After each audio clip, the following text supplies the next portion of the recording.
Yo, what is good, Knicks Nation? Welcome back to another episode of New York Knicks Talk. In this episode, we got two of the best Knicks YouTubers in the market in NYK, Terry and Trey, and CK2K. How is it going? CK, starting with you, man. I'm good, man. I'm just ready for tomorrow. I'm really dreading that we got to watch the Nets tonight, but I'm ready for tomorrow. That's true. It sucks that we have to open up with the NBA to watch the Brooklyn Nets, but we got tomorrow. We'll get there tomorrow. Yes, Terry, how you doing today, my man? Look at me. Look at me. How am I doing? I'm ready. Finally, man. I mean, the preseason hype was crazy, but we get into real games. And it's going to be a crazy schedule because it's so busy, shortened season, everything. So I can't wait. Yeah, man, the Knicks are back tomorrow. It's been a long offseason, as we all know. It's been unprecedented. And we went through a very interesting preseason as well. We only had 4 games. Traditionally, it's 8 games. And the Knicks coaching staff only had 1 week of training camp and 1 week of preseason to really evaluate their entire lineup. And now we're hearing that Thibodeau and the coaching staff are divided on who they want to be that 10-man rotation. So I feel like the first couple games is going to be kind of playing around. And I know Terry says that he doesn't want to be another Fizdale or we don't have that set lineup and we're going to be experimenting. So going right into that, we heard today that Thibodeau has a 10-man rotation in his mind and the coaching staff is 50-50 on it. What does that tell you? And what is your overall expectations from this overall rotation? We're going to get into like the predictions of the starting 5 eventually. But what do you guys expect from the rotation? Is it what the fans are going to expect, if that makes any sense? Starting with you, Terry. All right. So I'm going to backtrack a little bit. It's something I've kind of been thinking about recently is, we've been so used to just mismanagement and the front office being dumber than the fans that we have this inherent fear when they say anything that's going to be the bad version of it, right? So any good coach, any regular coach telling you, hey, I got a 10-man rotation, we're going to figure it out. It's like, nice, good job, Popovich. But it's at the Knicks, and it's like, what does this mean? Oh, we're going to cut IQ. It's like the craziest thing. So I will say this kind of, looking at where we are. In the preseason, Thibs saw what worked, and he let those guys rock. He saw them 2 games back-to-back, turn one game, and dominate the other, right? So for me, the way he talks about IQ, for Thibs, who doesn't really give praise, is it's insane the way he's talking about him. So even if IQ doesn't start, whatever, I know we're going to get into specific rotation stuff. I'm kind of okay with it now. I kind of feel like they know what they're doing. They're going to, they know more than us when they started off, right? That's not the set thing. And even though I mentioned that Fizdale thing before, right? Or Fizdale, tweaking things 3-4 months into the season, I do not see that with Thibs. I think he'll tweak things first 10 games. And he's going to lock in to 10 guys, 11 guys maybe. And what I like that he kind of mentioned today in the reports that these guys are going to get real minutes. It's not going to be a situation where we got a 12-man rotation. So someone's getting 3 minutes and they look bad in 3 minutes. And now, that you suck now. You're not playing for 3 weeks. I think Thibs is going to be like, all right, 11, 10 guys. You guys are all going to get at least 15 minutes plus per game. And after a month, we're going to know who you are. We're going to know way more about you. And compare that to the past couple of years. That's a good starting place. So I'm like that they're having debates. I trust the guys that are debating this. If Kenny Payne and Johnny Brandt are debating, hey, that's a good thing. So I'm cool. I'm chilling. I'm happy. We'll see where I am in a week. Yeah, right. Perfect way to say that because we know what's going to happen with this Knicks team. I actually made a record prediction video, and my kind of take of what we expect from this season is we're going to start off a little rough, and we're not, especially because of the schedule. If you look at who we're versing on the road, and I feel like the Knicks are not going to be playing their best basketball when it comes in the first month or two. But then I predicted when they start buying into Thibodeau's system around the All-Star break, I feel like we're going to start winning some games. And that's really my take on it. CK, what do you have to say about that? Do you think the Knicks are going to have a game, like a season where we start off poorly and then we get better down the road? Or what's your overall expectations for the season? I think just the fact that we have such a rough schedule to start off with, I think that right there is going to be it is what it is. And it's more so like you had just said, what do we do when we're facing these teams that we're going to be facing? We're starting off with, I know we play the Pacers first, but we got the Sixers, the Bucks right off the top, and then we're going to be seeing a lot of these, playoff teams right at the beginning of the season. The biggest thing I want to see is how we are going to be competing with these guys. Are we going to be going with what Thibodeau wants for the team, the way the team wants. Are we going to be playing the way that Thibodeau wants this team to play, or are we going to revert to some of our old habits? Ball sticking, no ball movement, spinning, Crash Bandicoot Randall. Like, are those kind of things going to come back while we play some of these teams when we're struggling a little bit? Because we might be seeing some zones realistically in the regular season, the same way you saw in the preseason, because they're going to call us out in the fact that we cannot shoot. And these are more elite defenders that we're going to be playing against. So my biggest thing is I just want to see how we compete against these teams that are playoff bound. It's going to be rough. I'm obviously going to be, optimist Knicks fan, thinking that, we can steal some of these games. There's no fans. Who knows? We might be able to steal some of them. But realistically, knowing that we're going to be playing some playoff competition, I just want to see how we fight against them with, the younger rotations that we're probably going to be going out there with. That's the biggest thing I want to see. Exactly, man. Exactly. And before we get into the deep and gritty of this stream, I just want to thank you guys, CK and Terry, for always being open to hop on the stream. It means a lot to me because you guys know I'm new to the Knicks community. I made this channel the night of the draft, and I reached out, and you guys were so down to do it, and I'm happy to be part of the Knicks community with you guys. So I just want to thank you guys and everybody in the chat, everyone showing Knicks Media some love. If you guys are not subscribed to NYK, Terry and Trey, or CK2K, I don't know what your problem is. It is linked down below in the description. So make sure you go subscribe to both of them because they both have unique New York Knicks content, and they will be pushing out crazy content because the Knicks season starts tomorrow. Because we've been waiting so long for this. It's been 9 months until we can watch real Knicks basketball. So let's get into that game tomorrow night, right? We're versus the Indiana Pacers in Indiana. Are we winning? Terry, what's going on? Is that a dub? I'm starting off with nothing but positivity. We get a clutch win tomorrow night. RJ gives us, gets into the 20-point range quickly, gives us a nice 12 points, hits a couple of threes. The negativity is going to come anyway, so I'm not going to put it out there first. We'll start off with I'm going to come on the show in like a month with a hoodie on. It's like, man, Richie, I'm pissed. So let's kick it off. Now, look, let's be real. The competition jump from the Cavs and the Pistons to the Pacers, who have been good forever, is huge. Malcolm Brogdon, Victor Oladipo, it's a different backcourt, right? So it's even for Quickly. I know, CK, you want to talk about IQ and the hype a little bit. Even for him, it's a big challenge. It's a much bigger challenge. This is a team that's going to prepare for us more, and that has things that work. A group that's been together for a couple of years. Sabonis been killing us forever. So I know like Sabonis is gonna destroy Obi and Randall tomorrow. I can see it happening. So I'm not gonna go too crazy, but I really want to see, just the kind of a little bit what we spoke about before. What we really want to see is that effort consistently there. All the Knicks need to do this season is show that they can punch with the big boys, win the games they should win, and watch those nice group of young guys take that next step. That is a successful season. We're hyped off of a little bit of preseason. If we had a decent season, hype will be through the roof. So it wasn't our court. I feel like we got the pieces in the front office and the backroom staff to get everything done. I like the mix of players. Now we just got to get on the court and make it happen. Yeah, like you said, Terry, we are going up against real competition because we went up against the Detroit Pistons and the Cleveland Cavaliers, who, first of all, they did not even play all their players. We were playing low-key their G League teams, and we're getting hyped up about it because Knicks fans have every right to. We don't have a lot to get excited for, so when there's a little sliver of a player like Emmanuel quickly lighting it up, we hold on to him thinking that he's our next franchise point guard. Because I know CK thinks that Emmanuel Quickly is going to be the best point guard of the year for the Knicks. We're going to get into that later on. I'm just teasing. That's what we're doing. That's what we're doing. He's setting my guy up. He's setting you up. Bet. No, I'm just playing. So CK, you want to give me your predictions for tomorrow night?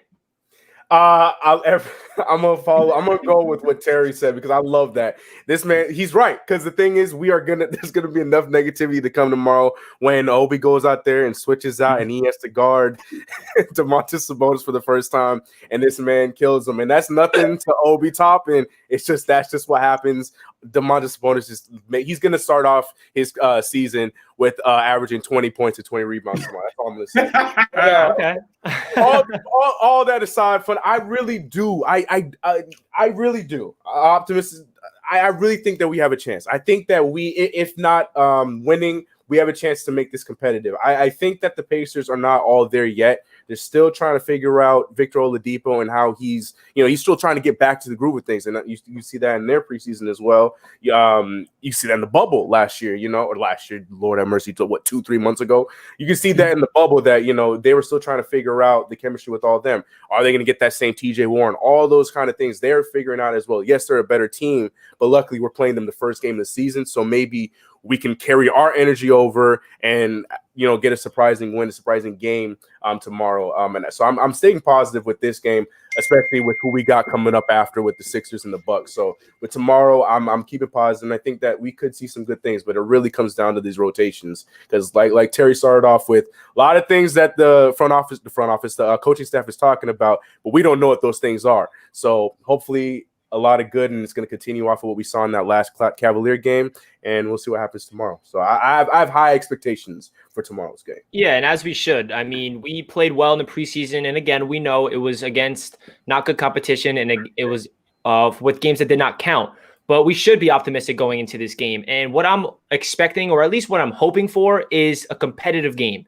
Even if we play 4 quarters and it's competitive all the way through and we don't come out with a victory and we lose by 3 or 5 points, then I'll take okay, that's a good thing.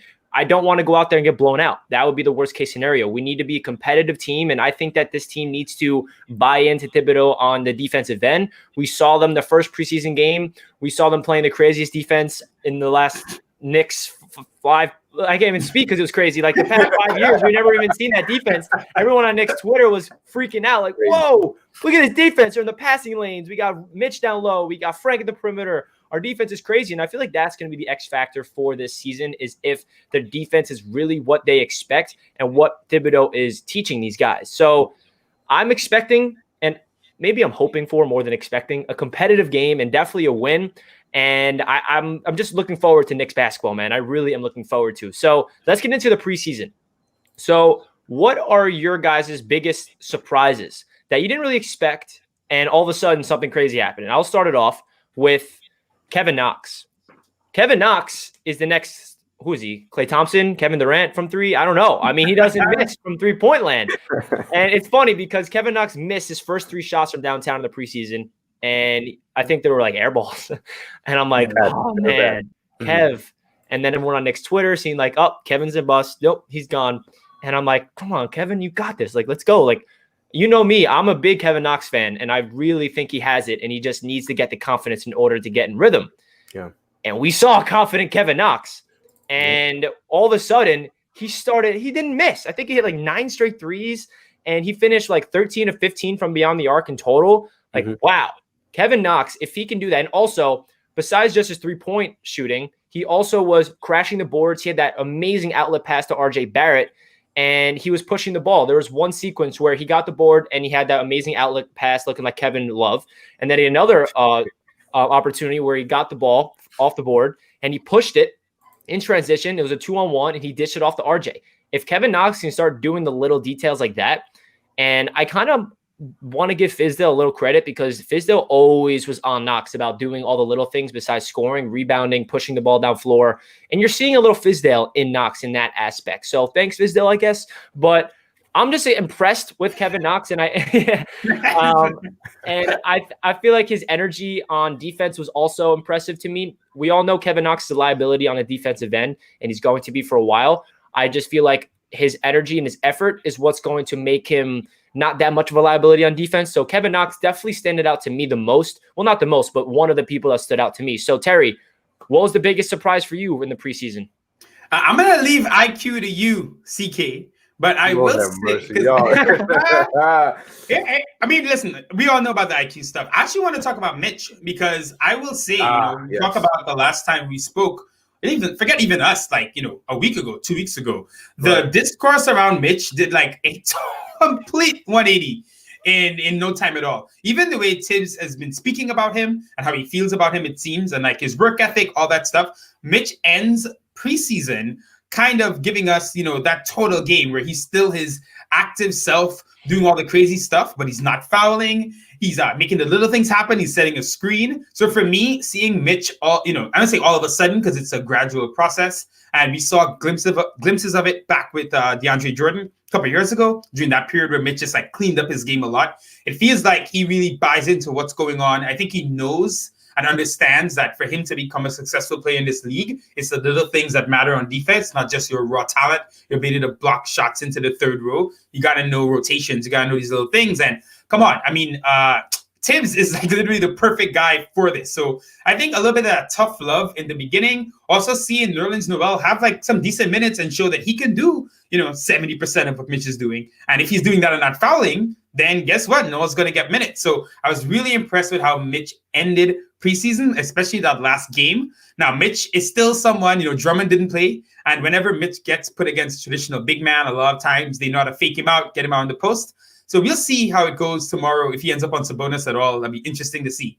But I'm happy with how Mitch ended, especially because of that turnaround, right? He was able to switch that narrative in 10 days. And you love to see it. And you want to see Mitch become what we've been hoping for all these years, right? All that raw talent mixed with the more cerebral, intellectual part of the game. So let's see it. Let's hope we see it. Exactly, man. I feel like the Mitchell Robinson story was really unique because the first two games, even Clyde Frazier was on him, saying like, oh, I don't see any development from Mitch. And all Knicks fans were on Twitter like saying maybe Mitch isn't everything that we want him to be. And that's definitely a worry because we were looking at Mitch in the first two games and he got 2 fouls in the first 2 minutes. He wasn't looking good. And then the last two games, what he showed me was discipline. The first game against the Cavs, he had 2 fouls right away. And then he finished the game with 30, a lot of minutes. I don't know the exact amount. And he played really disciplined basketball. And then his last game, he had 0 fouls. So, he did not go up against Andre Drummond. That's a very good point. But Mitchell Robinson, I love how he started off not playing well, and then he flipped the narrative, and he started playing like the Mitch that we expect him to be and like we love. He's blocking shots. He's catching alley-oops. He's a rim protector. So hopefully Mitch can just stay out of foul trouble. I think that's his biggest issue that he needs to clean up, and I feel like it's going to come down to discipline and coaching and paying attention to detail. So, CK, what was your biggest surprise from the preseason from you? I think you guys ordered this perfectly because I think mine is the glue to both of your guys' points, the Kevin Knox and the Mitchell Robinson point, and that is definitely Immanuel Quickley. Immanuel Quickley was, I have to say, because Richie, when I was on here the first time with you, I was one that we were both excited about him. I'm not saying I was not excited about him. We were both excited about him, but I had admit on here that I did not think that he was going to get the opportunity because of the other guards ahead of him. I thought we were going to see a lot of Frank and a lot of Desmond Jr. I thought, we'd see a little bit more Iggy. I didn't know. I thought we were going to see a lot more of the other guards first, but then, injuries came into play and, he got his opportunity and he did what a lot of people, Terry, I'm going to give the most credit to because Terry's probably one of the people that's been hyping this man up since the draft. Like a lot of the credit of, this guy, once given the opportunity, he's going to show his initials. He's going to show his IQ. And he did that. A lot of people were worried that, he cannot play that point guard position and he's just going to be an off-ball guy. He showed that he can do all of it with his assist numbers as well as getting around the rim and drawing foul. Those are the things that blew my mind. The fact that his ability of drawing the foul, that is something that was new to me. The shooting I was, expected, the float game expected, the IQ expected, but he was drawing fouls left and right. Those were things I was just like, yeah, this guy is it. But on that same note, I just also want to just bring it back a little bit because the excitement is there, and I would love, and I'm sure the three of us are on the same boat. We would love to hear tomorrow that Immanuel Quickley is the starting point guard for the New York Knicks. We would all love to hear that for sure. But we also have to remember we went from coming against the Detroit Pistons and the Cavaliers, and especially for him, the Cavaliers were his 2 best games, which we're playing we could even say the worst in the G League team in that third game where it was like the 4th stringer guys. One of the dudes was a 28-year-old rookie that I don't even know where we can go here or there. We just got to I just want people to understand that, before dubbing him the franchise point guard and our point guard of the future, just realize that, this is still a kid that needs to break the rotation, needs to earn his minutes, needs to go out there and do it in the regular season against playoff teams. So when he has those bad games, when we play against these contending teams, like the Bucks and the Lakers and stuff like that, and you might not play as well, we can't then all of a sudden flip on them and then turn on them like that. Don't get mad at him because you dubbed him the franchise point guard. Don't do that. You know what I'm saying? So I would still love to see him play over Alfred Payton. I do think that he is the catalyst to a lot of the positive that happens for the New York Knicks. But I just want Knicks fans to just go into it with a little bit more realistic state of mind, understanding that he is still a rookie and he has to play some real talent. And especially going up against Malcolm Brogdon in his first game, if he is starting, that'd be huge. But just to bring it all back to the Kevin Knox point and the Mitchell Robinson point, I do expect him to come off the bench, which I prefer him to do, because then I think we'll get continued good play out of guys like Kevin Knox and Mitchell Robinson if Thibodeau still decides to start Nerlens Noel. I think IQ being off the bench could give us a good second unit, and we'll see what happens. Yeah, you bring up a really good point, CK. I think Knicks fans need to ground themselves and realize that just because Quickly lit it up in his first 2 games against the Cavs doesn't mean he's going to do that throughout the season. He's still a rookie. He's going to have his bumps in the roads. He's not going to be doing that every single game. But I feel like we should just be happy because he showed a different element to his game that none of us expected. When I was making my videos on Quickly when we first drafted him and I made a player profile on Quickly, I was calling him a point guard. I was calling him a guy that can do 2 things. And a lot of people were commenting saying, no, Quickly's not a point guard. He can only play off the ball. And I'm like, after my research, I know that he played off the ball in Kentucky, but he told the NBA scouts that he's coming into the league and saying that he can be the ball handler. He could be a point guard. So that's why I kept calling him a point guard. And everyone was like, no, he's not a point guard. And then he goes out there, he runs the 1, and he looks like one of the best point guards on the team, just in terms of having the confidence. And another thing about IQ that is really impressive to me is just because defenses have to adapt and respect his jump shot. We have Alfred Payton. When it's on a pick and roll, they don't have to worry about it. And I feel like since they have to respect IQ's J, that's what opens things up for Knox. That's what opens things up for Mitchell Robinson. And I feel like that's a big reason why, like you mentioned, CK, Knox and Robinson were thriving in those last 2 games because he understood how to get them involved. And that's just a really good sign because we have been missing a point guard for a long time. And IQ showed traits all over the floor, whether it's on defense, whether it's drawing the fouls, getting his teammates involved, shooting the ball, his floater game. He just really looked really impressive, and I hope that he can continue that. And I think he earned his minutes. I do not expect him to start. I would rather him start, but at the same time, like you said, CK, him coming off the bench kind of makes way more sense with the second unit like Mitch and Knox because I feel like they have a chemistry brewing. So we will see. We're going to get into our projected lineups eventually in the stream, but I just want to say a shout out to everybody in the chat. I see you guys. Thank you guys for showing love. Everyone's happy to see you guys on the show, Terry and CK. So it's going to be a good show. It's going to be a good time. All right, so let's talk about this lineup I have on the bottom. Now, this is not the starting 5 I projected. This is just the lineup that gets me the most excited. And this was the lineup that finished off that comeback victory against the Cavs in that 3rd game. And I made a whole video saying, this should be the starting 5. I made a whole video about the Hampton 5. The Knicks Hampton 5. Right? Because the first thing that stands out to me about this lineup is they are guys that we drafted in the last 3 years. The Knicks need to build through the draft. That's what we all been saying. We need to build a foundation. And that's why I feel like the more we play these 5 together, that's how we're going to see a more foundation built. And we need to build through the draft. And this is the guys that we expect. And as we all know, whoever starts the game does not necessarily mean they're going to end the game. Right. And I feel like that if Thibodeau really falls in love with this young unit and they continue to develop and have that chemistry, no matter who's starting, and if they say these 5 guys are really playing well, I do expect these guys to finish some games or definitely having to be on the same court together. And it's a little interesting because the only people out of this 5 that I feel like will start is RJ Barrett. And I feel like RJ Barrett is going to get a lot of minutes from Thibodeau. When we first hired him, everybody was saying Thibodeau loves running his stars. Like Jimmy Butler was playing crazy minutes, and RJ Barrett's going to be that guy. And I'm all for it. I feel like RJ has everything you need to be that guy that's on the floor with every single unit and every single minute of the game. So, Terry, what's your thoughts of this rotation and like just this 5 of our last 3 draft picks? We got Knox and Robinson, who we drafted 3 years ago, as we know. Last year we got RJ, and this year we got the 2 rookies in Quickly and Toppin. Yeah, definitely. I think your points were spot on, right? Like no matter, and this goes to my point earlier about trusting your coach, trusting your franchise, right? it kind of in a weird way doesn't matter as much if IQ starts or not. If Thibs sees this, knows this works, and runs it out there for 15 to 20 minutes per game.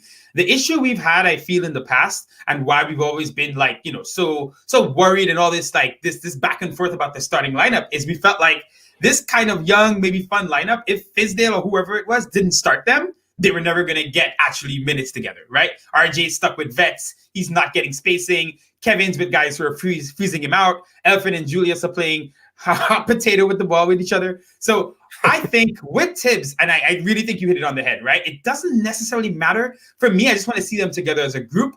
RJ started last year playing crazy minutes. If you remember, Fizdale actually got some slack for it because he was playing RJ like in crazy block games, and he's getting like 39, 40 minutes.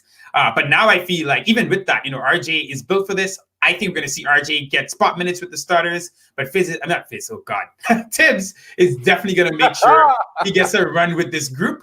And I think it was so cool, honestly, to see that group, not just like, in theory, we always have theories, right? Oh man, if we run the kids together, it's going to be so good. This one could do that. That one could do that. It was so good to see them actually do what we all hoped and predicted in a real game on the court, and not just do it, but come back from a ridiculous deficit. And then the next game against better players, because Cleveland adjusted. I was really looking forward to see how these guys would play after Cleveland made some adjustments. Sexton came in. Obviously, they had some more players playing. You looked at Detroit, the second game with Detroit, they were much better, and we struggled a lot more. So I was really looking to see, how will IQ, how will RJ, how will all these guys now adjust if Cleveland's playing, some more, especially at the guard position. And they did even better. It was a ridiculous block, so much so that the Cleveland Cavaliers Twitter, you can see they were in their feelings about it. Like they were like, when the games count, you'll see. So I'm like, whatever. So like for us, like we blew them out. So we will see. I love this lineup because it's weird. It fits in the heart and it fits in the mind, right? It fits in the heart because we love them. It's the kids we drafted. But then like on the court, when you look at what they do, RJ helping quickly in terms of ball handling if he needs it. Knox spotting up in the corner. Obi, ability to spot up or get to the rim. Mitch, rim protecting. IQ playing some defense. RJ's defense has been better, I think, since we ever expected since he's been drafted. So it feels like all these pieces oddly fit well together, and they're young, and they're under rookie contracts. It almost feels weird as a Knicks fan to have this kind of all line up. And obviously we have to see it work. But man, it's exciting. It's exciting. It's fun. It's good to say that the Knicks are fun, man. It's good to see. Yeah, exactly. I feel like going into this year, I always said, I'm like, okay, you know what? This Knicks team is going to be fun to watch. We might not win a lot of games. We might not make the playoffs, but they're going to be fun to watch. And that's because of this lineup down below. I've been waiting for them to have a foundation of players that they drafted and they can play together and build a chemistry. And I feel like these 5 guys could be them. So CK, what's your take on these 5 guys playing on the floor together? Yes. Yeah, no. I mean, I don't know what else to add. Terry hit everything on the head. No, but seriously, that's the all Twitter lineup right there. That is what everyone wants to see. And something I don't think we talk enough about. Like, I'm so intrigued, and I've been intrigued for almost 2 years now. I want to see Barrett and Knox play together more. Like, we got some really cool things. There's some kind of chemistry there that's just, it's not there yet, but it's like sparking. Like, you put two wires together and it starts to make a little spark before it initially turns on the car or whatever it is. Like, there's something there, and we saw a little bit of a taste of that in the third game in the preseason that I really think that we can just go off with, especially because their games complement each other so well, right? Because like we talk about it, the reason why RJ and Randall don't really work is because they play the same. But Knox and RJ is fine with the ball in his hand and is a facilitator as well as scores around the rim. Kevin Knox is a guy who was like, yeah, I'll rebound and I'll push the pace, but after that, catch me in the corner. So those fit each other so well. Like, I want to see them play together more. So maybe we probably won't get that wish of them starting together right away. But I mean, like you mentioned, Richie, of all those names right there, the only person that's probably going to actually be starting is RJ Barrett. Maybe in some stroke of luck, Mitch Robinson gets the nod. But yeah, at some point, I just really want Thibs to play more with a combination of RJ Barrett and Kevin Knox. That's just my only add to what wasn't already said. I really think that we have something right there that we don't talk about enough. Yeah, CK, you bring up a really good point. When I was breaking down Knox, I brought up that 2 plays that stood out to me, that outlet pass to RJ, and then that rebound when he pushed it and he passed it off to RJ. So Knox and RJ definitely have that chemistry brewing, and Quickly and Knox played really well together. Quickly and Robinson played well together.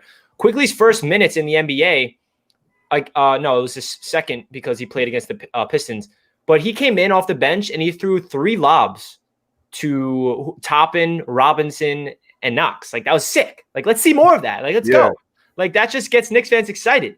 So if you guys are enjoying today's stream, we have over 250 people joining in. That is crazy. Salute. Let's go. Please hit that like button if you're enjoying today's stream, and make sure you subscribe to my channel and both of their channels. It is linked down below in the description. We all will be posting all throughout the season all about our New York Knicks. So with that being said, let's dissect RJ Barrett, because he was definitely most impressive to me, because going into the season, I said, okay, RJ, you're not a Knox. You're not a Frank. You're not someone that we have to wait 3 or 5 years to show what you really have. You're RJ Barrett. You were the best player in high school coming out. You're ranked number 1. You were going to be the first overall pick until Zion and John Morant happened. And his rookie season, he played well, but he had inefficient games. He was inconsistent. He didn't have a consistent jumper. He didn't play well, shoot at the free throw line well, which he's doing now. But RJ Barrett, what stood out to me the most was definitely his overall confidence and poise. He looks like a franchise guy.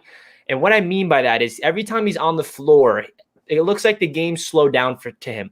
And when the ball's in his hand, he just knows how to get to the rim. He knows how to maneuver. He knows how to get his teammates involved. And he's experimenting with passing. He turned the ball over here and there, but that's expected with a guy that's not a point guard. But he does like having the ball in his hands, which I love. And another big aspect to RJ's game is his free throw shooting. He shot like 86% from the line. That is tremendous, especially because he struggled last year from that line. He averaged 7 free throw attempts per game last year. If he can average around that this year, and he can hit like, say, 5 or 6 a game, his points per game is going to go through the roof. And I feel like his jump shot looks different. He definitely struggled behind the line in terms of the 3-point shot. But to counter that, his mid-range shot looked elite. I mean, he had a step-back J. He had a lot of really good, pristine jumpers. And he had that baby jumper in the paint, like as Clyde would say. And RJ Barrett, to me, just looks like he has the mentality, and he like wants to be the guy for the Knicks. He wants to be the franchise star that turns this team around. So, Terry, what was your first impressions for RJ Barrett in year 2? RJ, man, listen, we love this guy since he was drafted. He gives you that vibe, everything you said of a leader. And I always said, give this guy 8 months off. 8 months off from basketball never happens. If you're an NBA talent prospect, from the time you're like 10, 11 years old, you're never having that much time to just work on your game. You're playing real games, you got a season, etc. So I know RJ was grinding, even though he never posted it, which I love. I love that he's not out here posting stuff. Yep. He's getting the work in. And to me, he comes in preseason. And again, to bring back up that point with Mitch, right?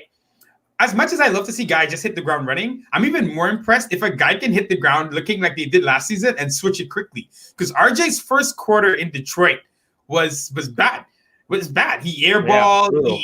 It was bad. But immediately, RJ's like, nope. And even last year, even when he had bad games, RJ always fought back. He always fights back. So I don't know if RJ ends up being our number 1 guy long term, if he ends up being the number 2. But it feels to me, if you think of like D Wade and LeBron, right, where Wade is like the captain of the team, I think RJ Barrett is your Knick captain for the future, no matter who. If he ends up being the number 1 guy, we get someone. I think his swagger on the court, his vibe. Thibs brought it up earlier this week, I think, about him in practice and how he's been setting the tone in practice. So RJ just grown into that role. And then on the court, everything you mentioned, he is, even when he's missing threes now, I feel like he's getting into his motion a lot quicker. I don't really see RJ being like, I don't think he's going to be better than like 38 in his career from 3. But if he can get to like 35, 36, get to the line, hit his free throws, keep the defense up that we've been seeing, keep being that leader, play make, all these things, and be that leader on the court, I just feel like we got the guy that we drafted. And it sucks that, not even sucks, but John Morant and Zion are such, especially Ja last year was insane. Zion has all the hype. RJ's really gone under the radar, and he was in such a bad situation last year for his talents. this season, even if the starting lineup is not what we think is optimal for him, I do still see him getting into these lineups, like the young lineup he brought up, and really thriving and being the star of that lineup and making sure people know where to be and what needs to happen.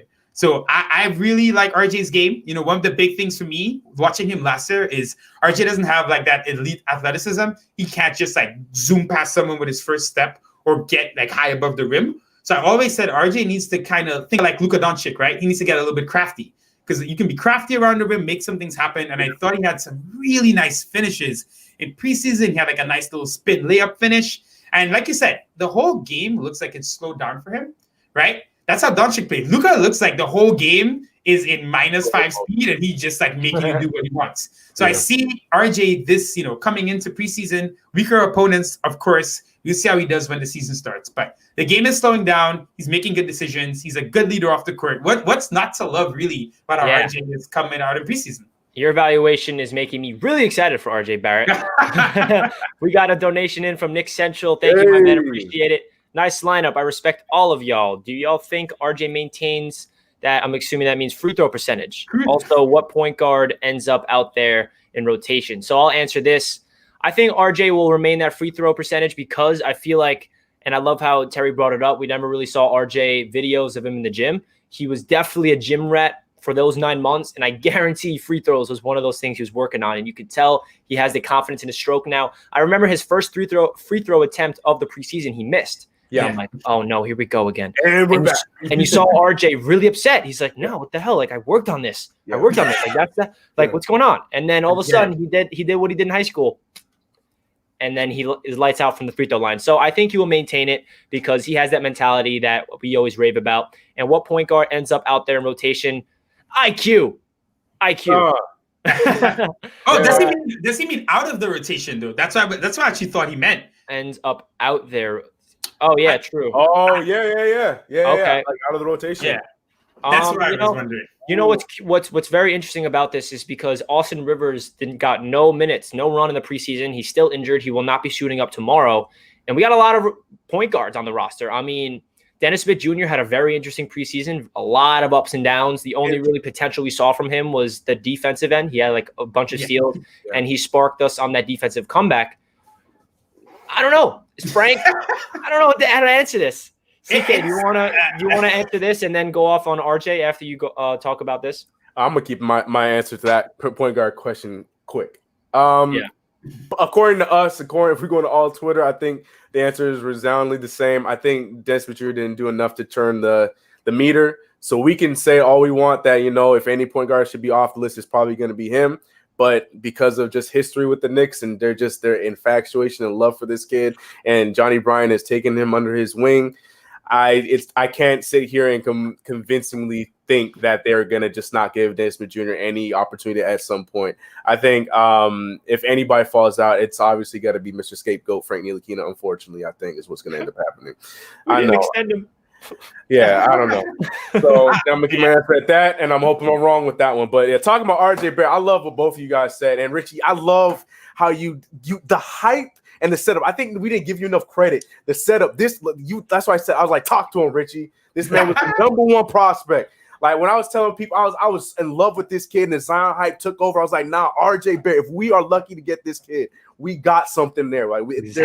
We got the potential to have, if not our superstar, our first all-star level player to start us off with the future. I was excited about it. So hearing the hype that you brought in, I love that. Good hype. But as far as the preseason, what turned around for us, I'm just excited with his comfort with his jump shot. The jump shot's different and it looks better. And the biggest thing was the mid-range. And it's not just like he just was getting a pass and shooting the mid. Nah, my man was shooting fadeaways in the mid-range. My man was stepping into his shot in the mid-range. My man was coming off of, post moves in the mid. It was, and rest his soul, it was there was some Kobe Bryant-esque post phase and post decisions that I was looking at like, whoa. If he can start there, we'll talk about the 3-point percentage later because I'm with Terry. I think like at the most, like he might give us 1 year where he's just out of his mind and might have like a 39% 3-point percentage year, maybe 40, like coming close to a 40. But I think he'll be around a 37, 38 for his career when that shot comes down. But mid-range, if this man get a hold of the mid-range and join the likes of the DeMar DeRozans and Kawhi Leonards, he's still going to get his 32 points at some point when he's, on in his career. You know what I'm saying? He's going to have those nights where you're just going to be like, damn, RJ got 25 points. The third quarter just ended. He's going to have those nights because he's going to be taking those body shots, getting those mid-range shots. So that I was so impressed. And even though it's a small sample size, it was just different from his rookie year to his second year. And even though it's just preseason, the comfort around in the mid-range is huge. And we already know that his touch around the rim is just like the way he scores around the rim. That's just something that has always been his strength. He gets touched, and it's like the way he still finishes the bucket on a lot of to me, he gets a lot of and ones the same way like Jamal Crawford. Jamal Crawford got and ones from the 3-point line. I feel like that's RJ Barrett around the rim. Like like every time he goes up, he gets a foul. I feel like it's going to be an and one.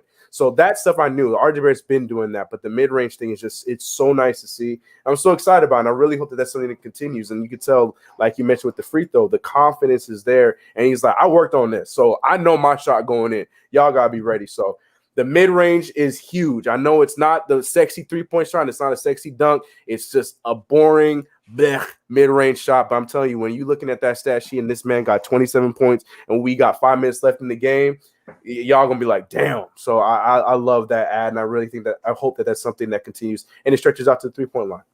100%, man. That mid-range game is huge, and I feel like it's a lost art in the NBA today, but maybe RJ brings it back. And Terry brought up a really good comparison in terms of he might be the Dwayne Wade of the team. Like, say he is that second option because, say, eventually down the line we do get a star, not a LeBron, but we get somebody, and then RJ is that captain on the team that's been there.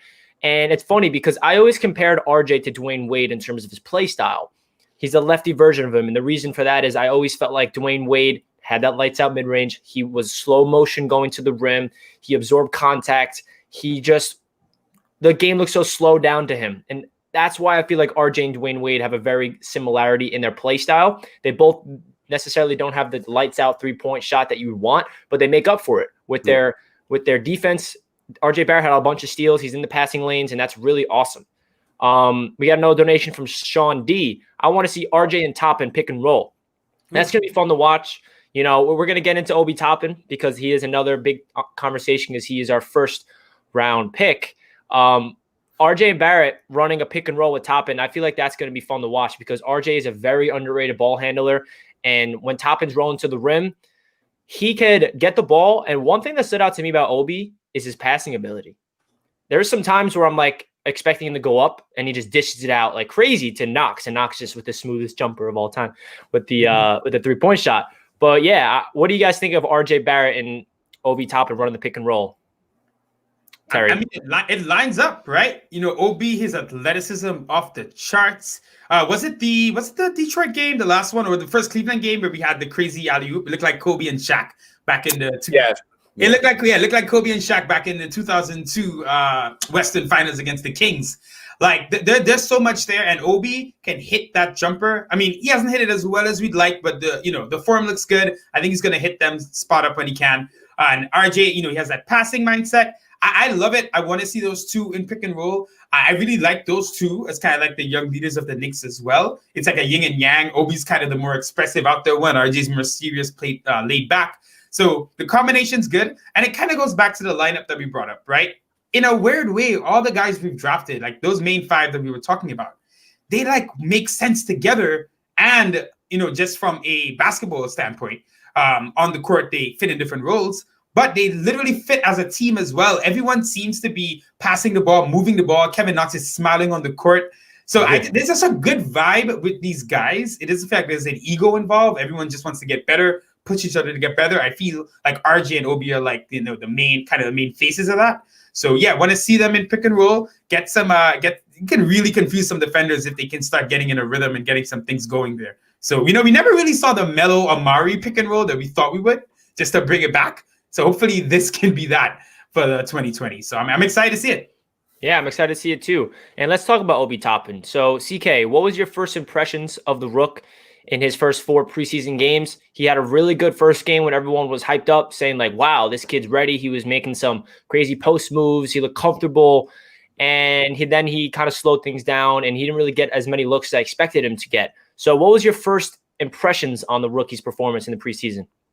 Worried, and not in his game, in just how he's going to be used. I'm really worried because this guy is just a bottle of talent that we are blessed with, and we are just not going. We could just like Terry was talking about with RJ Barrett, we could end up not using it properly the same way, and I'm really worried about that. Like, we can talk about Julius Randle and this, that, and the third, but at the same time, like, there was some lineups and him putting him at the 5 next to Julius Randle that doesn't really help him. It's just a lot of ways that we were using them post the first game that really had me worried that we're just not going to be utilizing Obi Toppin the way that we really should be. This guy, as we saw in that first game, like, energy everywhere. Like, he's doing every little thing, even though he knows he's not the best defender. He was still doing the best he could as a rim protector, and I really think that he's going to be a better rim protector than a lot of people expect in his career.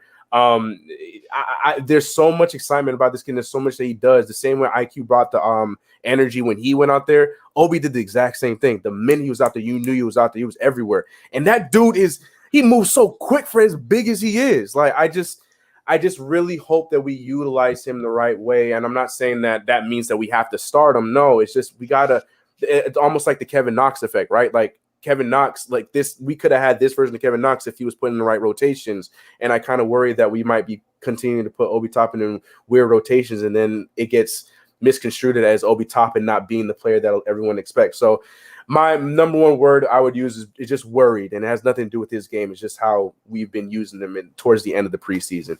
Better in the last game against the Cavaliers, but just a little worried. That's all. Yeah, that's exactly how I started off. So you bring up a good point. I felt like they gave him the ball. They fed him the rock in his debut, and then he was sitting out there calling for the ball down low, and they weren't feeding him. And he felt like he took too many shots just because I feel like that's not his strength, and I want to see him drive. I want to see him go in the post because that's what he's really good at. And, yeah, I want to see him stretch the floor, shoot the ball, but you're also a guy that I want to see drive to the rim at force and finish through contact. So that's our take on Obi Toppin. Let's get into Emmanuel Quickley's balling out in a preseason. We talked about him briefly in the beginning of the stream, but let's get into detail because he definitely was a big shock for Knicks fans. No one expected him to be starting at the point guard for a game and playing as well as he did. And what stood out to me mostly for him is definitely his ball handling and being able to get his teammates involved. As Clyde Frazier said it best, he has the ability to keep his eyes wide open and maintaining his dribble. That is what a point guard's all about. And if you cannot do that, hence Dennis Smith Jr.'s problem so far we saw, you cannot run the one in this league. And Emmanuel Quickley showed that. And the reason why it's so shocking, and it's not the biggest deal what he did in preseason, but the reason why it's a big deal to me is because so many Knicks fans didn't think that he was capable of running the one. And he showed up. And yes, it was against really inferior, competition against the Cavs, but he still ran the one. He had 5 assists. He was throwing lobs. He was throwing the ball out to the corner. He was getting his teammates involved. People had to respect his jump shot. And we saw a lot from Quickley, especially for rookie. He looks like a guy that has high energy and has passion and wants to be a Knick. And that's the most important, I feel like, because if you have a player that loves New York City, like RJ Barrett was when we drafted him, I feel like he's going to thrive in New York. And when he hit his first jump shot, you saw him getting so hyped. He was screaming. He was clapping his hands. He was so into the game. It's just a preseason. And that's what you want to see from a rookie that is showing that passion. And that's what stood out to me the most. Emmanuel Quickley, I'm expecting a way better rookie season than we anticipated. And like I said, though, and like CK said, we have to ground ourselves. We cannot expect him to go light it up. He should not be our starting point guard right off the bat, in my opinion. I feel like they should still bring him off the bench because he's not ready right this second. We can't just base it off one game. Just because he's coming off the bench does not mean he should not get significant minutes. That's my take on him. So, Terry, do you want to give your little take on IQ and what stood out to you the most? I think, and CK, you brought it up before, right? The ability to draw fouls. Like IQ, and they think his demeanor showed this before. He already just looked like he'd been playing in the NBA for a year or two. His demeanor, his confidence, ball handling, pump faking, hitting shots, setting up guys. But then he's drawing fouls, which takes young guys so long to learn, right? And the way he was drawing fouls, it's not just someone like Kevin Knox draws fouls sometimes, but that's him barreling to the rim, not knowing what he's doing and kind of like shrinking and kind of trying to do a thing, right? IQ was drawing like KD level fouls. We talk about the swing throughs, and you see him. It's a shout out to moms, something that my mom Trey brought up. She said he was talking to the ref from the jump.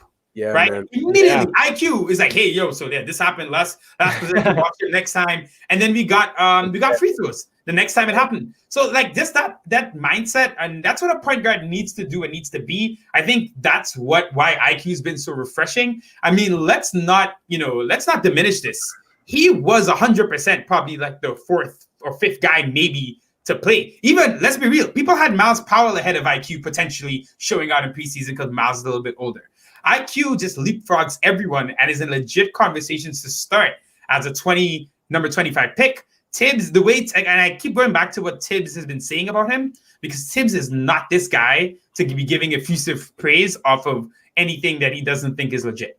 The way he's been talking about IQ at practice, he says we've been noticing him at practice being this guy. Comes into the game, he's a hard worker. I think you think of his debut, we were all hyped, right? He gets 9 and 7 in limited minutes in the third game in the comeback. The fourth game now, Cavs are bringing in Sexton and Garland. And let's be real, Colin Sexton and Darius Garland are two guys Knicks fans would very happily have at point guard before IQ destroyed them, right? And he comes into that game and I'm kind of like, what are we going to see? He gets we've seen point guards, okay, this is their chance, right? Frank had games that's like, okay, now Frank is going to, maybe he does it this game, he can prove. DSJ has his chance, can he prove it? None of those guys ever really proved it consistently. IQ comes out game one of his start and just says, this is my spot. 22 points, and not just that. He scored like 8 points in no time. But he just looked so ready to get things done. And you bring up his game, the fact that he can shoot, he has an effective pump fake, and he has an effective floater game, and he's unselfish. That makes him so hard to guard because either giving up the open shot, right? You're falling for the pump fake, he's getting into the lane, and then he's either finding someone in the corner like he did, or he's hitting that floater, or he's drawing a foul. It's like, it really is, it's so much that he can do. Now, obviously, he has a good baseline skill set. He's going to have to rise to a higher level to do it against better teams, better defenses. But he breaks a zone, and given what we have on point guard on this team, he has to play major minutes. I predict that he probably doesn't start, like you're saying, Richie. I do think he ends up closing almost like every game, because I can't see how you could have Alfred out there unless he's having an insane game in the last minute, because you're going to zone you out and we're not going to be able to get buckets. So IQ, and he makes everyone better. I can talk about this guy for days. So I'm just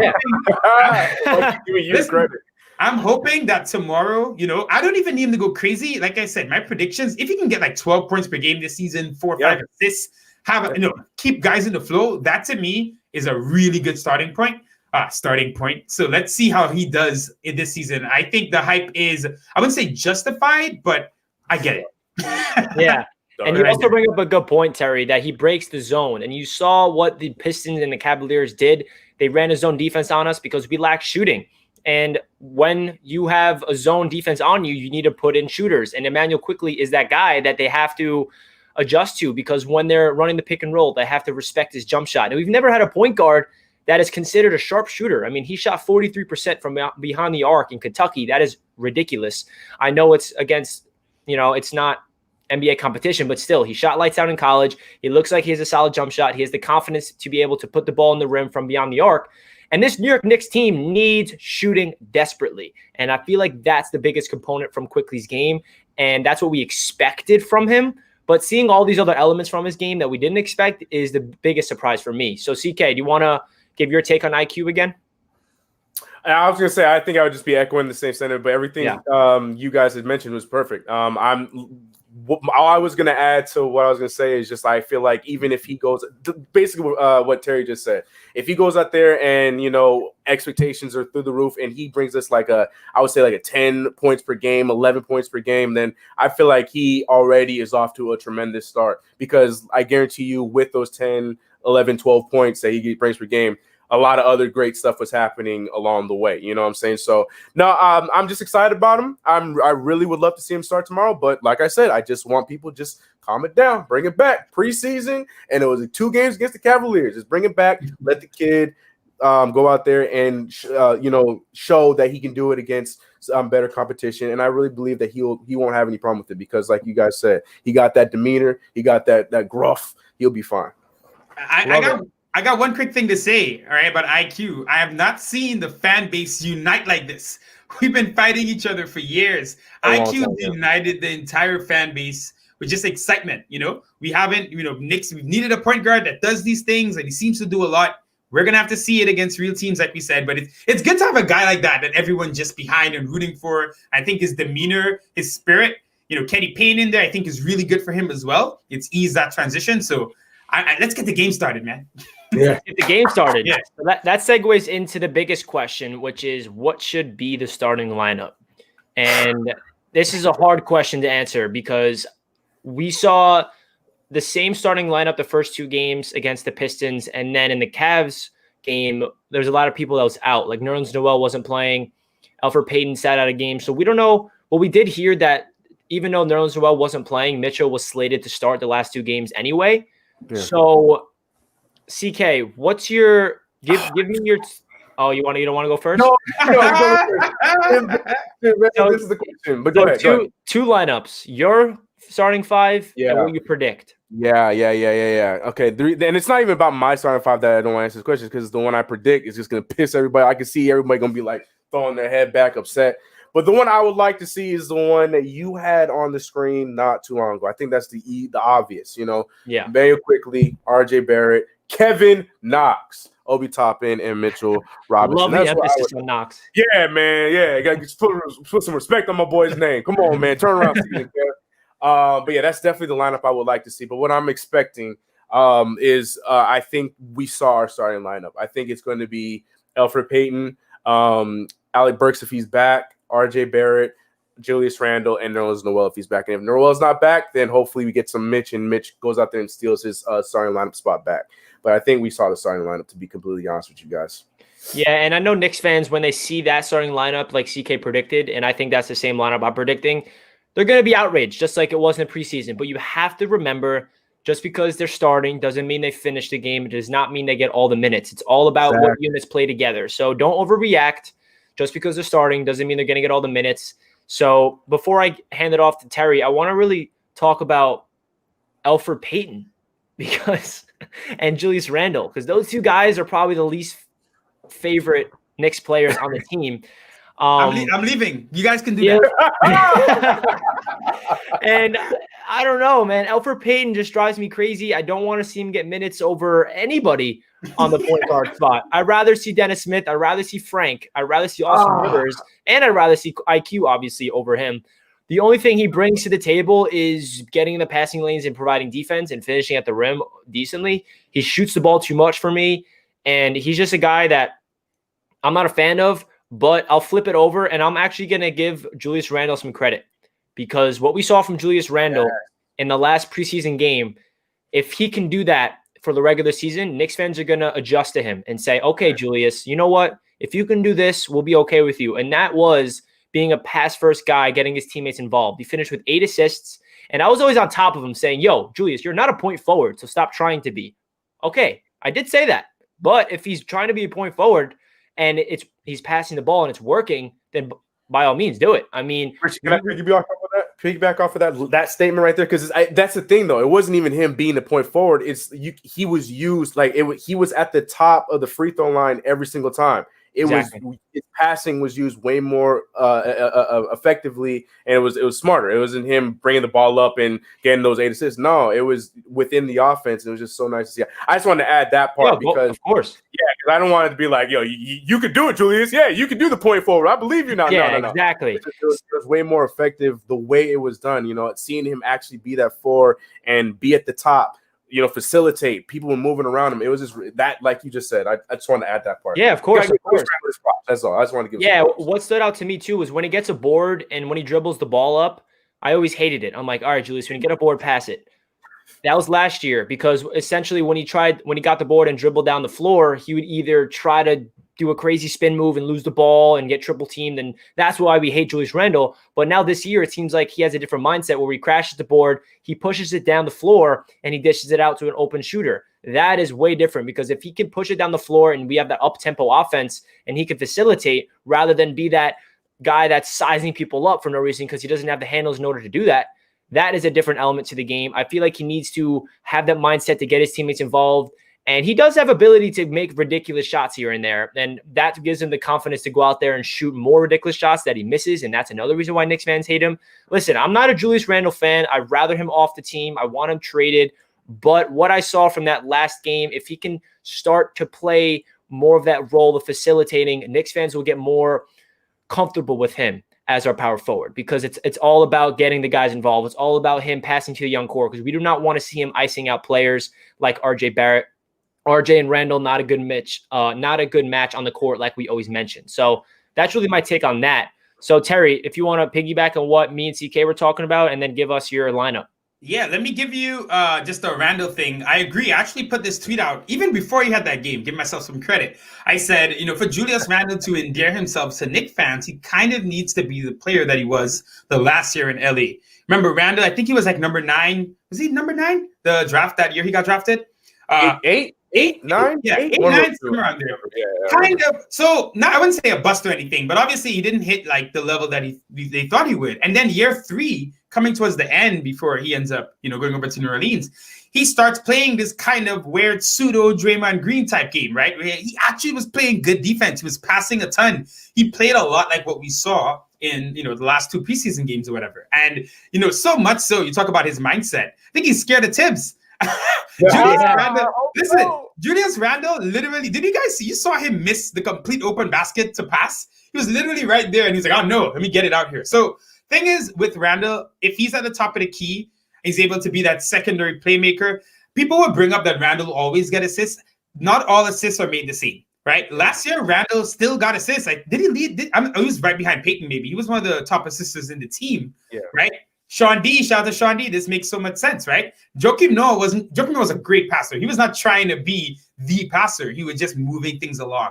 I do think, just to give Randall a little bit more credit too, though I know what you mean, man, I can't stand him at times. But I think last year what happened, I think either Fizz put a battery in his back about being the guy, the star player, and he kind of like took that to heart and kind of went in on that. Number 2, I think he, obviously we didn't have really great offensive talent. I think he's kind of the guy where if he looks around and doesn't trust the guys to make the shot, he's going to take it on himself. Now, that's something he needs to work on, because you should play basketball the right way no matter what. Because if you're playing it the right way, it's going to open up more chances for you anyway. So I think what we saw now is as he's seeing the guys hitting more shots, us looking a bit better on offense, he kind of feels more like, okay, this can work, that can work. Even Alfred Payton brought up that ball movement has been a real focus of the Knicks. So I do think Randall has a much better season this year, but he needs to be just good enough that we can trade him. And no disrespect to Randall, man. It's just like, you got to look at fit. We drafted Obi Toppin. Exactly. Like this, there's no other solution there eventually. So I want to see him start well and then move on. Now for the starting lineup, the lineup that we don't want to see, which is going to happen, I think, is Payton. I think you pretty much said it. I think my only switch might be, I think Mitch could start over Noel potentially. I know Nerlens, it was like a knee thing. So maybe, maybe they give him a little bit more time. Don't start him off the back. But I could see, Elf, Burks, RJ. They talk about RJ at a 3. So we'll see, either one. I think Burks gives you more shooting and a secondary playmaker as well. Randall is clearly starting. I think any idea that Obi was starting is completely dead now. Like that would have been, he would have had to have the first game, every game, I think. And then obviously I think it's going to be Mitch, just because I think Mitch, the last couple of games did really well. So that's what I see, but it will change. It definitely will change, because the only way it won't change is somehow that lineup works incredibly well. Alfred Payton learns to shoot after 8 years and things are working. So if that lineup is the same, then the Knicks must be winning games, because that's the only way I could see it staying for a long time.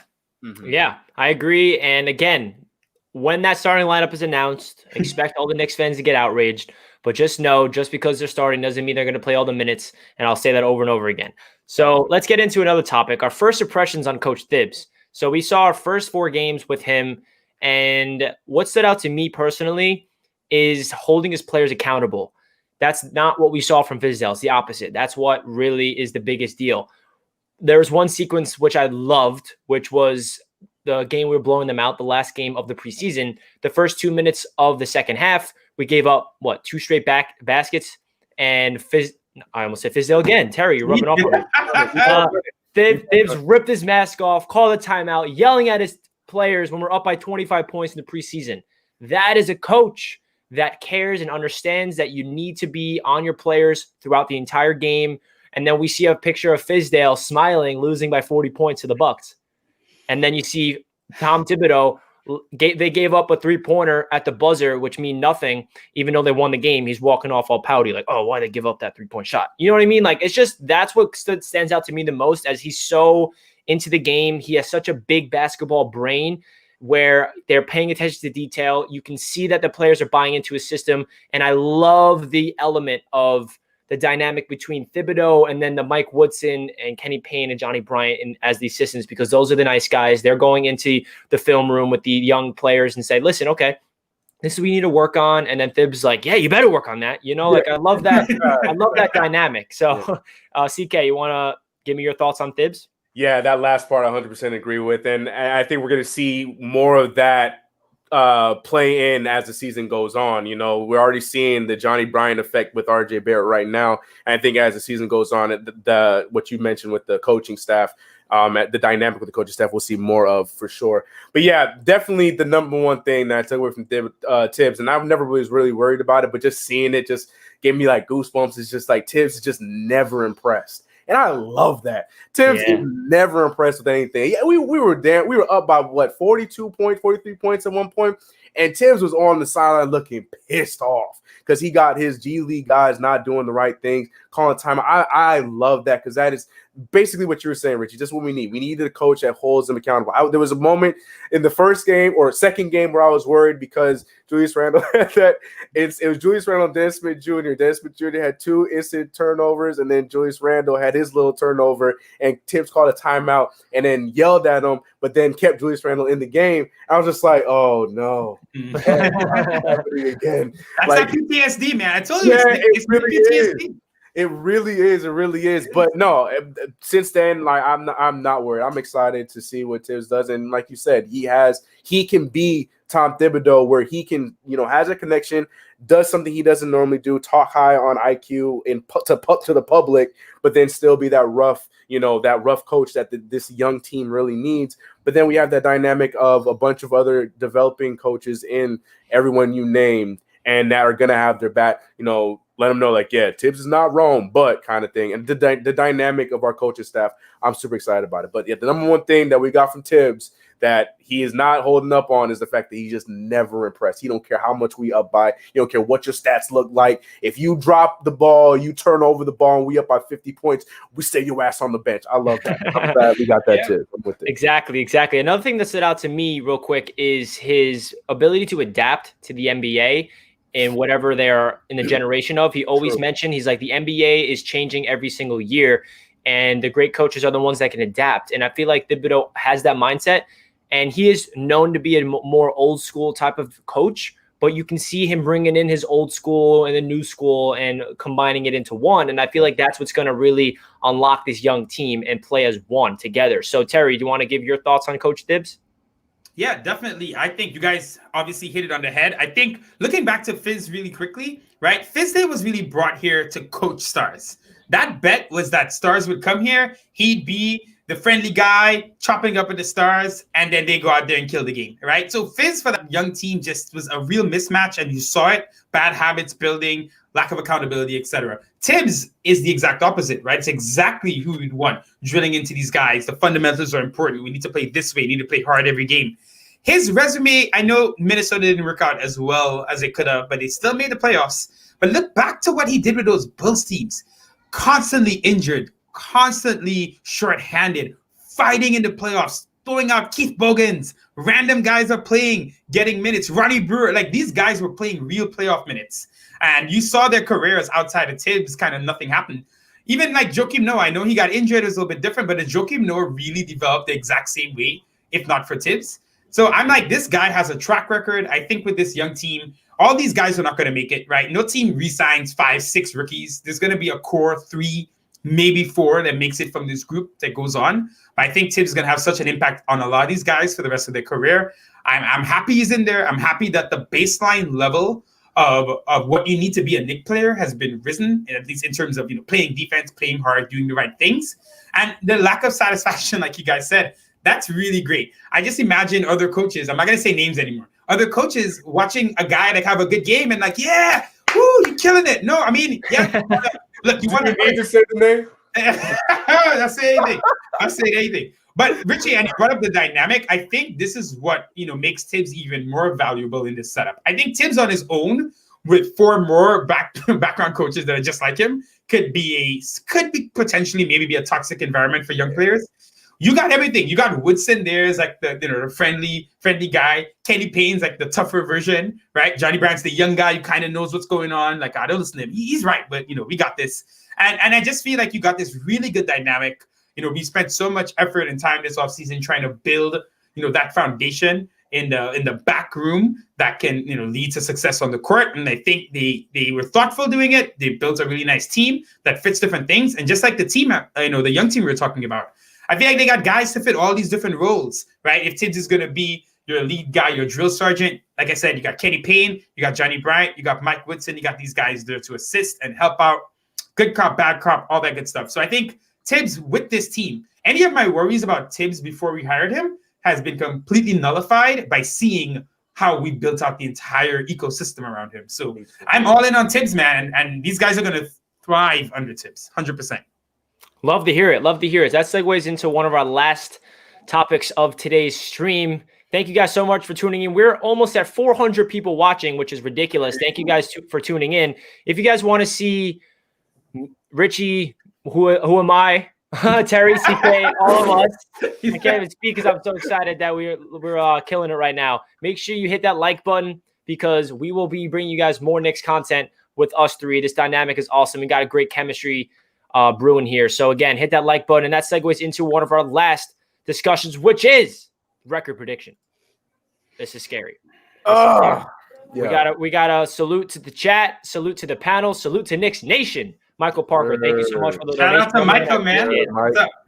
Appreciate that, man. Appreciate that a ton. Everybody in the chat, we all see you. We appreciate all you guys giving your takes. Everybody has their own opinion. Everybody loves the Knicks. And I love how Knicks fans are – I feel like there's a lot of fan bases that have their own opinions, but I feel like New York, we're so passionate where we have different point of views. Like, for example, Frank Ntilikina, there's a Frank Hive, and then there's a non-Frank Hive. That's just an example. I love how we all have our own opinions on things. And again, if you guys disagree with anything that we are saying, that is totally okay. We are all entitled to our own opinion. So that goes straight into our record predictions, which is a scary one because I made a video on this. I tried to be as realistic as possible. And I'll give you guys my record prediction, which is 28-44. Breaks my heart because I want to say we're going to be better. But I don't know. I want to be looking back at my video and be on point, but at the same time, I want to be completely wrong because we're better. So, CK, if you're putting money down, what is our record prediction? I hear this. Oh, man. God. I like 28. I really do. But it's, oh, gosh, man. What were we at 21 last year in March? So we were 17 and 27 under Mike, right? I know that. And we were 4 and 18 under Fizz. Right. So Mike Miller had us during that period on a 32 win pace in like a regular season, which actually I think comes out to 28 in the 72 game season. Without Fizz games, yeah. Yeah, the Mike Miller period I think comes out to 28 wins. But basically kind of like what you got, what you guys have been saying. Yeah, because my thing that's swaying me to stay closer to the 28-29 wins is the Thibodeau effect. Because roster itself, it's so hard for me to be like, yeah, man, we gonna go past post 30, boy, 32 wins, 33. It's so hard to do that. Like if I look at this roster, I'm like, man, 25-24. But the Fizdale, oh, God. The Thibodeau effect. Tom Thibodeau is the New York Knicks 2020-2021, ladies and gentlemen. He's like the boogeyman. Listen, shout out to Fizz, man. He's a cool guy. That's right. Bad sometimes. He got a fro now. He's a good guy as a person. He got a kid. He got a fro. Yes. Shout out to Fizz as a human being. I think you're a good guy. As a human being, I love that. As an analysis on TV. Everything I've said about Julius Randle just didn't work with us. I just think that he's just an assistant coach. I don't think head coaching was just his thing with the Knicks. It just wasn't it. That's it. I don't know. Hate is the guy, the person. Anyways, with Tom Thibodeau being a factor, I think, I like 28 is the max I can go, but like I've been hovering around like 27, 26 games, and I'm probably gonna get killed. But it's gonna be harder with the 72 games. I just feel like the Eastern Conference, a lot of the other teams really made some steps up. I think we stayed about the same, just better coaching staff. I'm gonna go 27, 28 games. Yeah, so we align on our predictions. I actually, when I was making my record prediction video, I took down notes and I'm like, all right, I'm gonna write down some 5 records. So the lowest I got was 20 and 52. I'm hoping that's the lowest. And then the highest I got to is 30 wins, realistically. And then I settled in on 28 wins. Yeah. So that's where I got to. I definitely wanted to make a realistic video. But hopefully CK and I are wrong. And they come out with 42 wins, but we will see. Terry, what's your predictions, man? All right. So, like I said, man, we're starting the season off. It's been COVID 2020. Let's go, Terry. Let's be happy. So, obviously, maybe unrealistic, but my number is 30. Now, here's where I'm coming to, here's how I come up with 30. On the surface of it, we're not winning 30. We're going to win, if you just literally look at who we're playing, right, this season and how the schedule is going to work out, we're probably just if you just literally okay, we're playing this team, we're going to lose. We're going to whatever. You could say we're probably going to win 23, 24 games, right? However, and this happens every season, you cannot account for what kind of jump players made. You never know. Guys come out all the time and look like a totally different player than they were. Kevin Knox. Right, exactly. And now all of a sudden, teams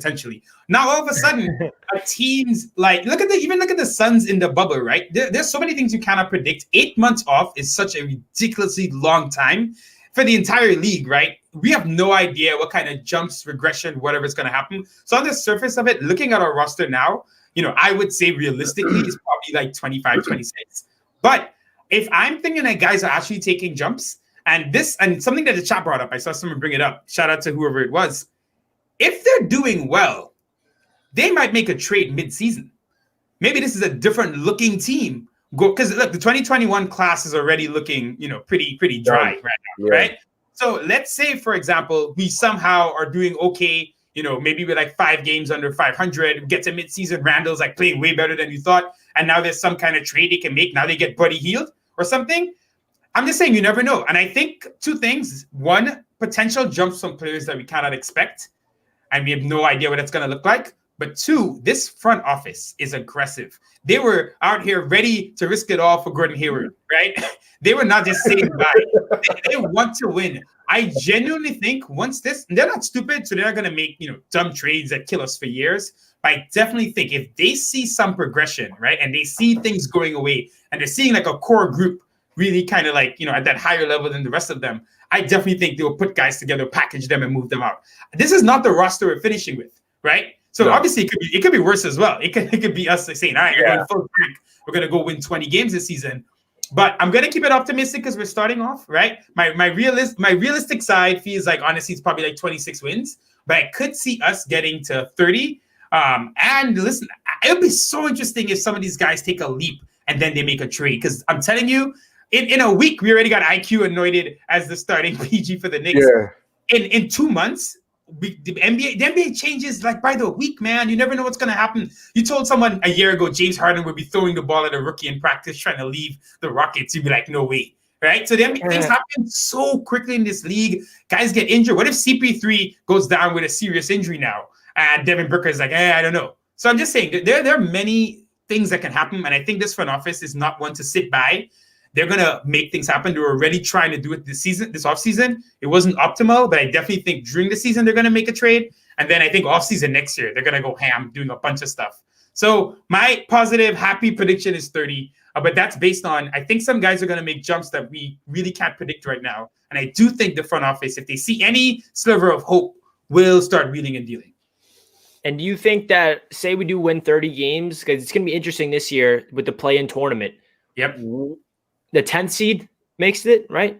If I'm not mistaken. 10th seed. So how many wins do you think it would take for the 10th to make the 10th seed? I don't know. What? It's going to be different because, first of all, 10 less games. 39, 40? Let me see. I want to make the play-in tournament.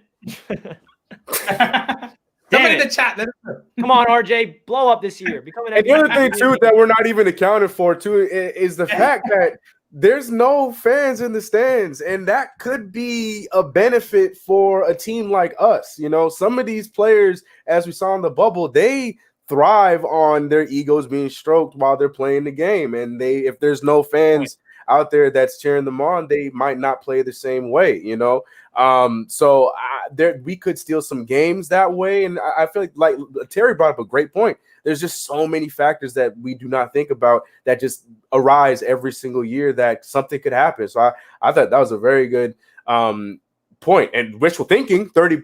It's hard for me to even say 30 for the Knicks, but yeah, I think you bring up a very good point that anything can happen. There's so many variables. But yeah, I think that's a good point. Yeah, there's so many things that could happen, man. There's so many things. Let me bring this up. So the Wizards were in the play-in this year, right? They were the 10th seed. They were like the worst team there. Okay, the Wizards were 25-47, which is a 35% win pace.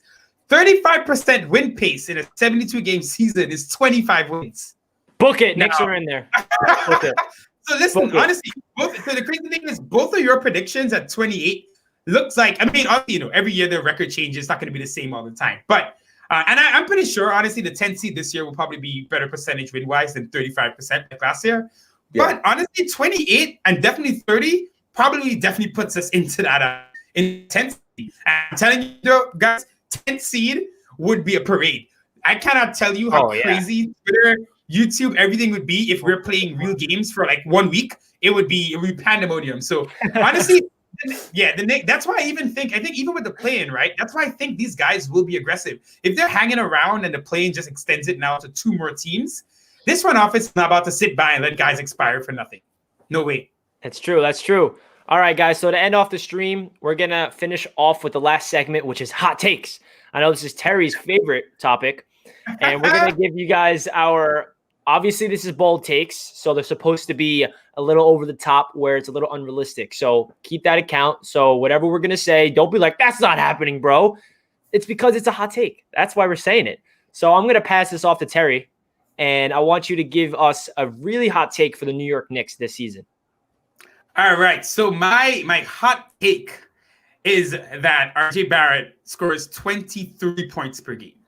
Woo! That's my hot take this year. I think he gives you 23. I think he grows into it. I don't think he starts off, giving you that. I think he starts off, high teens. And then I think after the deadline, you will see what happens. Like I say, go either way. But I think RJ takes on a bigger role. I think he gets even better, later into the season. And I think RJ just goes off, gives us 23 points per game. That's definitely higher than I even expect, but that's my hot take. RJ Barrett gives us 23 points per game and kind of wins back all the respect from the national media for dogging him all last year. Do you think he wins most improved player if that happens? I think second year guys, no matter what, right? Yeah, but it'd be great. I would love it. That's a big enough jump. I think he'd be in the conversation for most improved. I would love that. Yeah. I would love that. So CK, what's your hot take? I don't know if it's hot.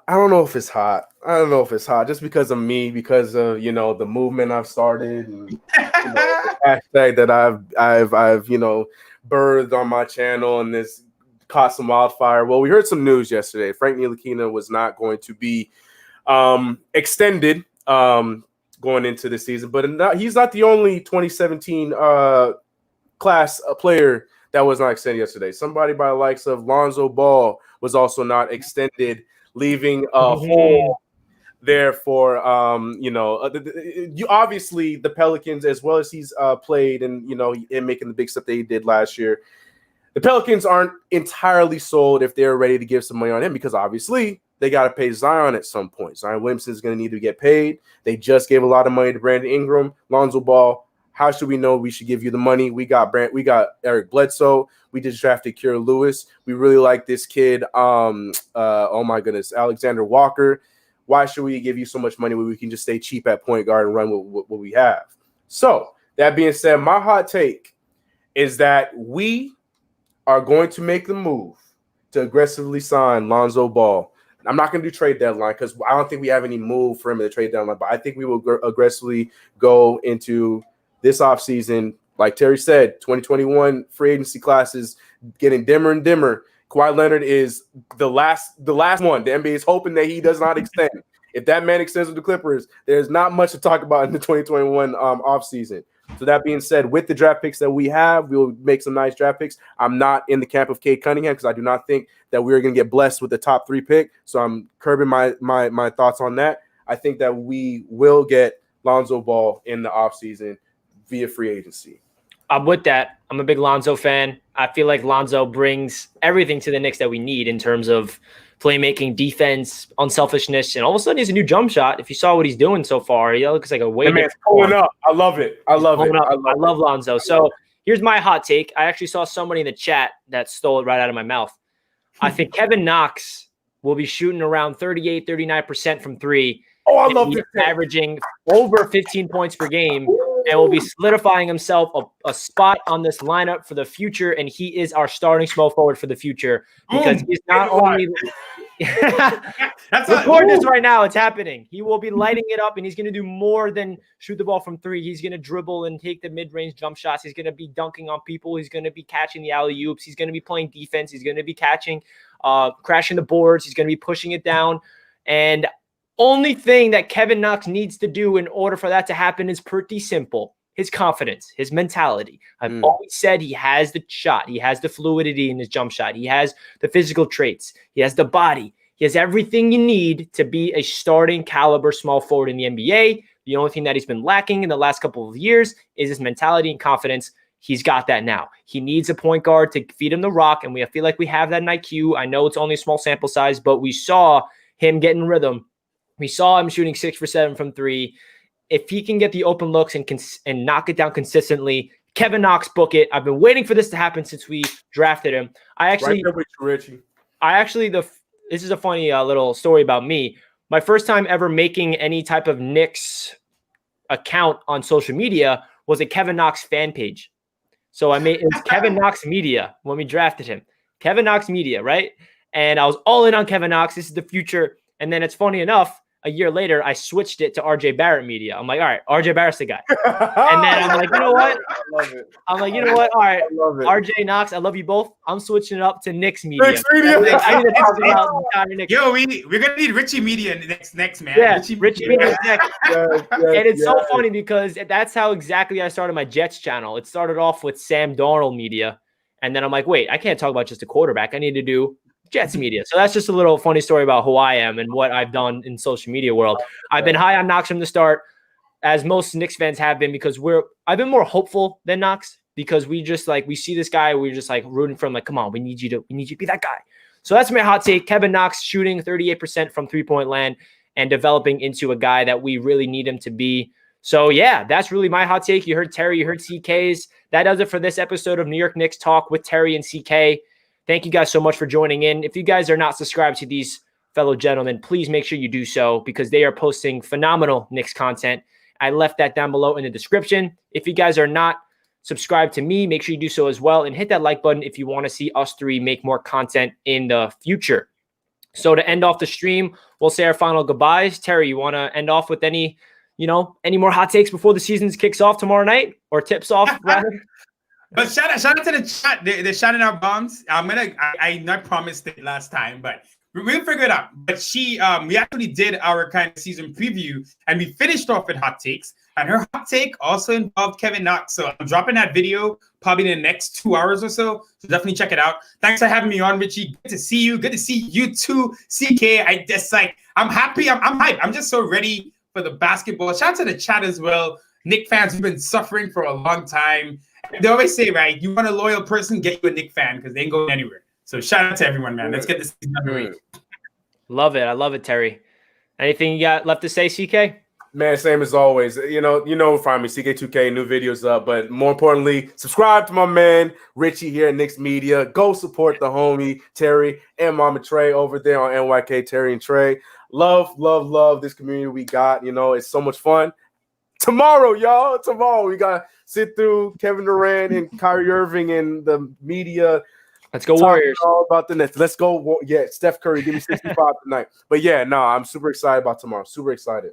Yeah, it's unfortunate that we're living in a COVID world. If it wasn't that, we would probably go to the games together. I know, CK, you're on the West Coast, right? But I always make my trip every season. I always make my trip down. Yes, Yeah. Maybe next year we'll all link up at the Garden and we can make a vlog. We can go live at the games. We can meet up and do more things in person. But COVID is a real situation, unfortunately. So we got to adjust like the rest of the world. Again, thank you so much for joining this episode of New York Knicks Talk. Stay tuned for more on the channel. That does it for this episode. Hope you guys enjoyed. Let's go Knicks. We got Knicks basketball. Tip it off tomorrow. Let's get riled up. We're going to go 1-0. We're going to go 72-0. Who knows what's going to happen? Let's go Knicks. Peace Let's out, go. everybody.